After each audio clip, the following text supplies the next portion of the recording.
जिधर से मधु उधर से दौड़ता है, दिखाई नहीं पड़ता है। श्री सद्गुरु महाराज बोलिए श्री सद्गुरु। ए बच्चा से इधर उधर दौड़ो।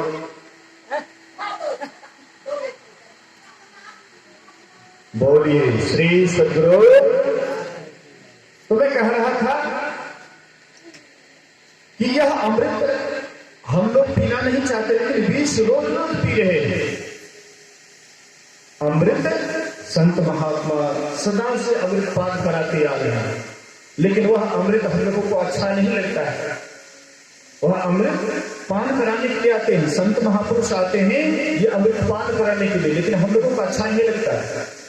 हम लोग इसको विष समझ करके छोड़ देते हैं, और जो विष है उसको अमृत समझ करके दिन रात पी रहे हैं। लेकिन इससे परिणाम होता है कि हम धीरे धीरे इतना दुख में चले जाते हैं, इतना दुख में दिन दिन चले जाते हैं कि मरते समय और हम दुख का महसूस करते हैं, ज्यादा दुख का महसूस करते हैं। इसलिए महापुरुष कहते हैं कि तुम्हारे अंदर में अमृत है, संतों के वचन के अनुसार चलोगे, सही अमृत पान कर पाओगे और तुम अमर हो जाओगे। कबीर साहब अमर हो गए यही अमृत पान करके, गुरु नानक साहब अमर हो गए यही अमृत पान करके, चरणदास आदि जितने भी महापुरुष हुए ये अमृत पान करके अमर हो गए। हम आप भी संतों के वचन रूपी अमृत पान करेंगे, हम भी अमर हो जाएंगे। इसलिए वेद भगवान उपदेश करते हैं, हे मनुष्यों, हम मनुष्य से उपदेश करते हैं, हे मनुष्यों, जगत प्रसव करता, संसार को जिसने पैदा किया है, संसार को जिसने बनाया है। संसार में हम आप कहते हैं कि ये संसार तो अपने आप बन गया, ये संसार को बनाने वाला कोई नहीं है, ऑटोमेटिक संसार बन गया। लेकिन ऑटोमेटिक जब कोई काम नहीं होता है तो संसार कैसे ऑटोमेटिक बन जाएगा? अब कोई कहे कि यह पंडाल अपने आप बन गया, क्या कोई विश्वास करेंगे पंडाल अपने आप बन गया? ये पंडाल को बनाने वाले कोई है। एक साधारण पंडाल जब बिना बनाए नहीं बन सकता है, इतनी बड़ी जो सृष्टि देखते हैं परमात्मा की, क्या ये बिना बनाए बन गया? अवश्य ही कोई करता है, कर्ता के बिना कोई कार्य नहीं होता है। ये संसार की जो रचना करने वाले हैं, बनाने वाले हैं, वही है परमात्मा। बहुत आदमी परमात्मा पर विश्वास नहीं करते हैं कि परमात्मा है, इस पर विश्वास नहीं करते। एक वकील साहब था, वकील साहब का एक बच्चा, छोटा बच्चा था, लगभग 7-8 वर्ष का। वे बराबर सत्संग में जाते थे, जहां कहीं भी सत्संग होता था वह बच्चा उस सत्संग में जाते थे। गुरु नानक देव के भी समय में एक छोटा बच्चा 5-6 वर्ष का, जब जब गुरु नानक देव सत्संग शुरू करते थे वह बच्चा आगे आकर के बैठ जाता था। बराबर गुरु नानक देव देखते थे कि वह बच्चा बराबर सत्संग में आता है, बैठता है। एक दिन गुरु नानक देव पूछते हैं, बेटा तुम क्या समझते हो सत्संग को? और तुमको देखते हैं कि बराबर तुम आकर के सत्संग में बैठ जाते हो, क्या समझते हो? तो वह बच्चा कहता है कि बाबा मेरी माँ भोजन बनाती है, अब भोजन बनाने के समय में लकड़ी डालती है चूल्हा में, जो पतली लकड़ी होती है झट से जल जाता है, और जो मोटी लकड़ी है वह देर से जलता है। इसी तरह से मैं भी पतली लकड़ी के समान हूं, मैं भी छोटा बच्चा हूं, पतली लकड़ी के समान। पता नहीं ये शरीर कब छूट जाएगा, लेकिन बड़े बड़े जो लोग हैं ये मोटी लकड़ी के समान है, अर्थात वे देर से मरेंगे, लेकिन मेरी कोई ठिकाना नहीं, मैं जल्दी मर जाऊंगा। गुरु नानक देव कहते हैं तुम देखने में बच्चा लगता है, लेकिन तुम ज्ञान से बूढ़े हो। ये ज्ञान तो बूढ़े को भी नहीं है, लेकिन तुम्हारे पास यह ज्ञान आ गया। कहने का मतलब वैसे ही वकील साहब का लड़का बराबर सत्संग में जाता था, तो संतों से सद्बुद्धि लेकर के एकांत में ध्यान भी करता था। एकांत में आंख बंद करके अपना बैठ गए ध्यान पर। वकील साहब कभी कभी देखते थे कि सुनसान जगह में आंख बंद करके बैठा हुआ है, अरे क्या कर रहा है? तो वह कहता था कि मैं परमात्मा का ध्यान करता हूं। अरे कौन है भगवान भगवान? कोई भगवान भगवान नहीं है, हम ही तुम्हारा भगवान है। हम तुमको जन्म दिए हैं, हम तुमको तुम्हारा लालन पालन कर रहे हैं, हम तुम्हारा सारा मैनेजमेंट कर रहे हैं, इसलिए कोई भगवान भगवान नहीं, हम ही हैं तुम्हारा भगवान। तुम किसका ध्यान करते हो? जैसे हिरण्यकश्यप प्रहलाद को कहते थे कि मैं ही भगवान हूं तुम्हारा, मेरा ही नाम लो। लेकिन प्रहलाद को परमात्मा पर बहुत विश्वास था, इसलिए प्रहलाद को कितना ही दुख दिए, लेकिन प्रहलाद कभी भी भगवान का नाम लेना बंद नहीं किए। कितना ही दुख दिए। वैसे ही वकील साहब कहते हैं कि मैं ही तुम्हारा भगवान हूं। किस भगवान का तुम ध्यान करता है? ये सब भगवान भगवान वाली बात छोड़ दो, अभी पढ़ाई लिखाई करने का समय है, पढ़ो लिखो, फालतू का दिमाग मत लगाओ। और अक्सर हम लोग बच्चे को तो यही सिखाते हैं, और क्या सिखाएंगे? तो वह बच्चा सोचता है कि हमारे पिताजी वकील हैं, तर्क ज्यादा करते हैं, इनको मैं समझा नहीं सकता। इसलिए पिताजी ड्यूटी पर चले गए, वकालत करने चले गए। तब तक में ये सादा कागज ले लिए और एक सुंदर चित्र बना करके टेबल पर वैसे ही धर देते हैं, उगाड़े छोड़ देते हैं। अब पिताजी 4-5 बजे ड्यूटी पर से आए, बोले कि अरे इतना सुंदर चित्र किसने बनाया? बोले पिताजी आज तो गजब की घटना घटी, तूफान आया, अलमारी का पल्ला अपने आप खुल गया, एक सादा कागज उड़ते हुए टेबल पर आ गया और रोशनाई का डब्बा था बगल में, वह उलट गया, ये सुंदर चित्र बन गया। बोले मूर्ख कहीं हमको सिखाता है, जब तक कोई बनाने वाले नहीं है तब तक वैसे बन जाएगा, हमको पढ़ाता है। इतना सुंदर चित्र अवश्य ही कोई बनाने वाले होंगे। कहते पिताजी एक साधारण चित्र बिना बनाए नहीं बन सकता है, इतना जो सुंदर शरीर है क्या ये अपने आप बन गया? अपने आप बन गया? कहते बेटा अब मुझे विश्वास हो गया कि शरीर में परमात्मा है, अवश्य ही परमात्मा है। उस दिन से वह वकील साहब भी परमात्मा का ध्यान करने लगे। कहने का मतलब है ये संसार को किसी ने पैदा किया है, किसी ने बनाया है, उसी का नाम है परमात्मा। देख लीजिए मुसलमान लोग, बोलिए श्री सद्गुरु। इधर ध्यान दीजिए, उधर कितना ध्यान दीजिएगा? सत्संग में आकर इधर उधर देखिएगा तो असली ज्ञान कहाँ से पाइएगा? नकली ज्ञान में तो ऐसे ही रहते हैं, उसका गपशप, उसका लड़ाई, उसका झगड़ा, उसका चुगली, इधर उधर तो संसार में करवे करते हैं। लेकिन सत्संग भर में कम से कम इधर देखिए, हाँ जो सत्संग सुनाते हैं उधर देखिए या गुरु महाराज की तरफ देखिए, लेकिन उधर रोड की तरफ नहीं देखिएगा तो अच्छा रहेगा। बोलिए श्री सद्गुरु। तो कहने का मतलब है ये संसार को किसी ने बनाया है, उसी का तत्व ज्ञान पाना है।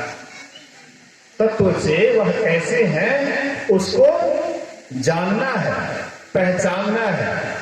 हम आप बचपन से, जैसे ही हम लोगों का जन्म होता है आस्तिक परिवार में, तो बचपन से ही उसको राम राम, कृष्ण कृष्ण, शिव शिव, गुरु गुरु आदि शब्द उनके दिमाग में भर देते हैं। लेकिन धीरे धीरे बड़े होते हैं, कभी भी हमारे दिमाग में ये नहीं आता है कि जो राम राम हम कह रहे थे वह राम तत्व रूप में कैसे है, वह राम तत्वतः कैसे है, इस बात को हम जान नहीं पाते हैं। और जिंदगी भर केवल राम राम कहने से ही सोचते हमारी मुक्ति हो जाएगी। बहुत आदमी कहते हैं कि अंतिम मरते समय राम के नाम ले लो, हमारे कल्याण है। महाराज दशरथ भी मरते समय राम का नाम ले लिए थे, कल्याण हो गया। कहाँ गए महाराज दशरथ? स्वर्ग। और जो कि राम भगवान कहते हैं स्वर्ग और स्वल्प अंत दुखदायी, स्वर्ग भी अंत में दुख देने वाला है। स्वर्ग जाइएगा तो फिर नरक जाना पड़ेगा, और नरक जाइएगा तो स्वर्ग जाना पड़ेगा। सुख पाइएगा तो दुख में जाना पड़ेगा, और दुख पाइएगा तो सुख में जाना पड़ेगा। सुख दुख तो ये लगा ही रहता है स्वर्ग नरक। इसलिए संत महापुरुष कहते हैं ऐसे जगह में जाना चाहिए जहां जाने के बाद फिर कभी लौटना नहीं पड़ता है, और वह जगह जाने के लिए आपको ऊपर उठना पड़ेगा, अर्थात संतों से सद्ज्ञान जान करके साधन भजन करना पड़ेगा। बिना मेहनत किए हुए कोई काम नहीं होता है। मेहनत बिना भोजन करते हैं, जब तक भोजन नहीं बनाए, भोजन बनाने का मेहनत नहीं कोई अगर उठाए तो भोजन जा सकता है मुंह में। ऐसे ही परमात्मा की जब तक भक्ति नहीं करेंगे तो परमात्मा मिल जाएगा। लोटा लोटा कहने से प्यास दूर हो जाएगा।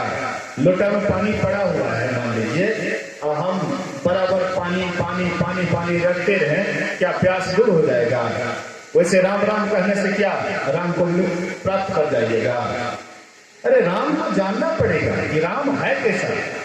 और जब तक राम को सही सही नहीं जानेंगे तो राम राम सबको ही कहते हैं, ठग ठाकुर और चोर।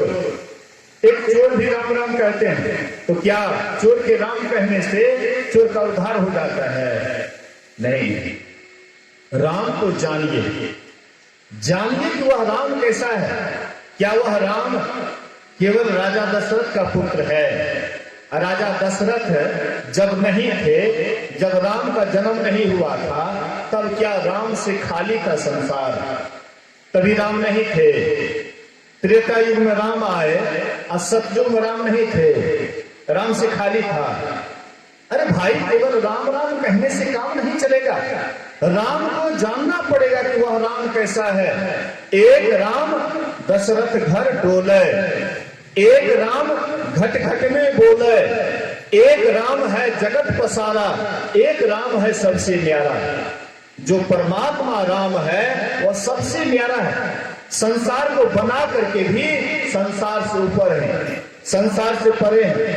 लेकिन वह राम को जब तक हम साधना नहीं करेंगे, ध्यान नहीं करेंगे, अपने अंदर नहीं जाएंगे, सत्संग के वचन को नहीं सुनेंगे, संतों के पास नहीं जाएंगे, तब तक वह राम को हम नहीं जान सकते हैं।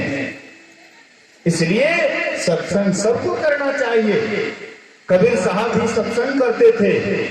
एक दिन सत्संग कर रहे थे कबीर साहब, और बुलावा आता है। कहां से? स्वर्ग से। बोलिए श्री सद्गुरु महाराज। स्वर्ग से बुलावा आता है, देवदूत आए और कबीर साहब से कहते हैं कि चलिए आपके लिए वैकुंठ खाली है, भगवान विष्णु आपको बुला रहे हैं, आप चलिए, आपके लिए विमान लाए हैं। कबीर साहब कहते हैं कि तुम्हारे वैकुंठ में क्या साधु संतों का संग मिलेगा, सत्संग मिलेगा? कहते हैं कि ना, सत्संग तो नहीं मिलेगा, और सब सुख मिलेगा। जितना भी संसार का सुख है सब सुख मिलेगा, लेकिन सत्संग नहीं मिलेगा, साधु संतों का संग नहीं मिलेगा। कबीर साहब रोने लग जाते हैं। राम बुलावा भेजिया, दिया कबीरा रे, जो सुख साधु संग में सो वैकुंठ न हो, जो सुख साधु संग में सो वैकुंठ न होए। राम बुलावा भेजिया, दिया कबीरा रो। कबीर साहब रोने लग गए। अब सोचिए, साधु संतों के संग से क्या मिलता है, हम आप नहीं समझ पाते हैं, इसीलिए सत्संग में आना नहीं चाहते हैं। सत्संग के जो सही रहस्य को जान जाते हैं, उनको सत्संग के बिना नहीं रहा जाता है। मैं तो आने पड़ी चोरन के नगर, सत्संग बिना जिया तर से। इस सत्संग में लाभ बहुत है, तुरंत मिलावे गुरु से। मूर्ख जन कोई सार न जाने, सत्संग में अमृत बरसे। कबीर साहब कहते हैं, मैं तो आन पड़ी चोरों के नगर, मैं चोरों की नगरी में आ गया हूं। अब मैं कहूं कि यहां मैं जो आया हूं डुमरिया चोरों का नगरी है, क्या आप लोगों को अच्छा लगेगा? है बाबा ऐसे काहे बोलते हैं, सब चोरे हैं। अरे कोई चोर है तो कोई अच्छा भी है, कोई पापी है तो कोई पुण्यात्मा भी है, सब कैसे चोर हो सकता है? कबीर साहब कहाँ रहते थे? काशी नगरी में। काशी में जाते हैं लोग तीर्थ करने के लिए, और वही काशी में रह करके कहते हैं, मैं तो आन पड़ी चोरन के नगर, मैं चोरों की नगरी में आ गया हूं, सत्संग के बिना जिया तरस रहा है। ये चोर का नगरी क्या है? ये जो शरीर देखते हैं ना 3.5 हाथ का, यही है चोर की नगरी। यही शरीर में रहने के कारण हम चोर के नगर में आ गए हैं। अब चोर कौन कौन है? 5 ज्ञानेंद्रियां, यही 1 नंबर का चोर है। यही ज्ञानेंद्रियां हमें जो जो करना चाहती है वह सब करा लेती है। वेश्या के पास कौन ले जाता है? यही ज्ञानेंद्रियां आंख से देखते हैं वेश्या को, रूप पर आकर्षित हो जाते हैं और वेश्या की तरफ उनके यहां चले जाते हैं। अजामिल का नाम सुने होंगे? अजामिल ब्राह्मण था, विद्वान था, पढ़ा लिखा पंडित था, ज्ञानी था। ऐसा नहीं सोचिएगा कि बिल्कुल अज्ञानी था। पढ़ा लिखा ज्ञानी आगे बेसी गिरता है, जो पोथी पुराण खूब पढ़ता है वही ज्यादा नीचे गिरता है। रावण पढ़ा लिखा नहीं था, रावण से बढ़ करके उस समय में पंडित कोई था उस समय धरती पर। त्रेता युग में रावण बहुत बड़ा पंडित था, लेकिन कैसा निकृष्ट काम किया, जिसको हम दुष्ट कहते हैं। ज्ञानी केवल पोथी पढ़ पढ़ जगमुआ, पंडित भया न कोई, 2.5 आखर प्रेम का पढ़े सो पंडित होए।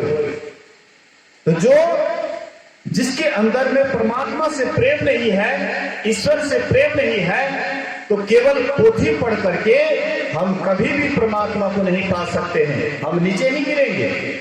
अजामिल ब्राह्मण होते हुए भी वेश्या के रूप को देख करके इतना मोहित हो जाता है कि धीरे धीरे वेश्या से इतना प्रेम हो जाता है, इतना प्रेम हो जाता है कि वेश्या से शादी ही कर लेते हैं, उससे बाल बच्चा भी हो गया। अब सोचिए सर, क्यों ऐसा हुआ? रूप पर आकर्षित हुआ। आंख है चोर, कान है चोर, है मोबाइल, रास्ते रास्ते चलते हैं ईयरफोन लगा देते हैं कान में, एकदम कुछ से कुछ सुनते हुए जा रहे हैं। अब पीछे से गाड़ी आ रही है, सीटे पे सीटी दे रहे हैं। एक जगह यही लक्ष्मीनिया में ईयरफोन लगा करके युवक जा रहा था, उधर बस सीटी पे सीटी दे रहा है, लेकिन ईयरफोन लगाने के कारण वह सुना नहीं, वह बस आया एकदम रगड़ते हुए चला, उसका प्राणांत हो गया।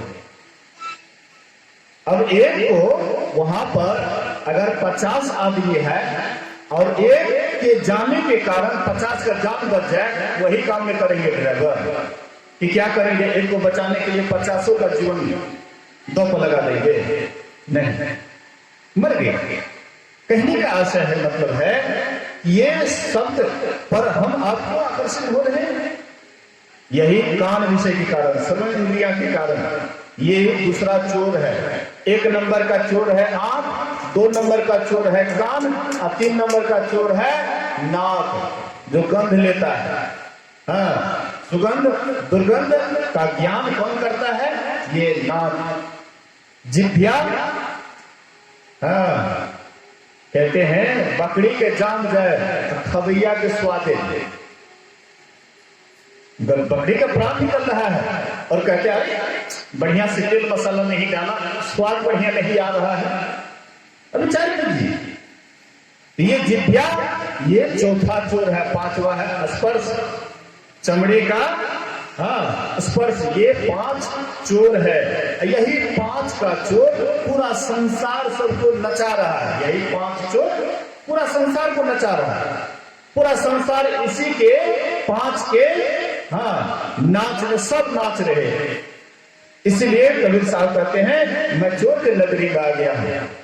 चरणदास जी महाराज कहते हैं, पांचों चोर सदा मग रोकत, इन सो कर छुटकारी, सतगुरु नायक के संग मिल चल, लूट सके नहीं धारी, मनवा राम के व्यापारी, मनवा राम के व्यापारी, मनवा राम के व्यापारी। कहते हे मन, राम का व्यापार करो। संसार का व्यापार तो तुमने बहुत किया, आज तक तुमको क्या मिला? जब आए थे खाली ही आए थे, अब जाने लगेंगे खाली ही जाएंगे, कुछ लेकर के नहीं जाएंगे।